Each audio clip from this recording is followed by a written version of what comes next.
Okay, may bisita na ulit tayo. Hello, hello dyan, mga tropa. Yan. Oh. Ayan o.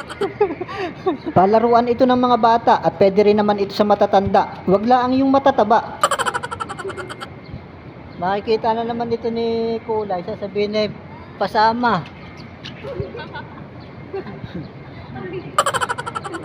Ang bigat nga ni Judy, siguro ang timbang nito 150. Ito naman si Lovely, siguro kikinse. Yan, maliligo yung dalawa, magbibihis na. Ay, ano ka bang ingay mo? Magbibihis yung dalawa dyan sa CR. Ayan o. Titignan natin kung anong suot yung dalawang yan. Ano yan? Patingin na suot nyo. Kung pwede na. Pwede ba yan? Eh, pwede na yan. Ah. Saan kayo mga pogi? Oh, teka, titingnan ko muna yung view. Ano? Alalay nyo lang ako. Grabe naman kayong dalawa. Alalay nyo lang ako. Alalay lang pala ako ng dalawa. Oh. Ready to rumble.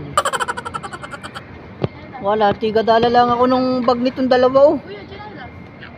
Huwag nyo ilulusong. Iwan nyo lang dyan. Dyan, pwede dyan. Dito tayo at tayo alalay lang nung dalawa. Hop, pesto tayo dito boy.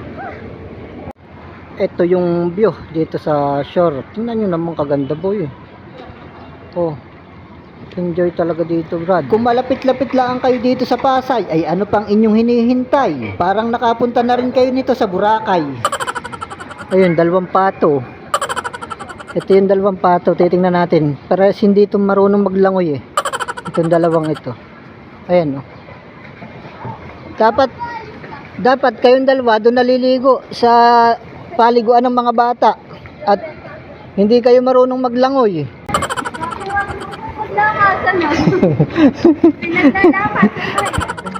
Shout guys, ano pang hinihintay nyo? Ligo na tayo. Pasay nga pala ito, Bandarine Bandarito. Bahala kayo kung ayaw nyo. Nung unang punta nga pala nila dito, hindi sila nakapaligo dahil wala man lang silang dalang extra damit. Kaya ito, yung dalawa, tuwan-tuwa, parang pato. Akala mo'y marunong maglangoy itong mga ito yun. Ayan o. Akala mo'y dahon na naanod sa ilog itong dalawa. Enjoy kayong dalawa at ako lang ay may pupuntahan. Bibili lang ako ng soft drinks baka kasi kayo ay uhawin. Ano na kayang ginagawa ng dalawa? Ba, parang matamlay na yung dalawa. Ay, yung dalawa. Tulog na yung isa yun oh.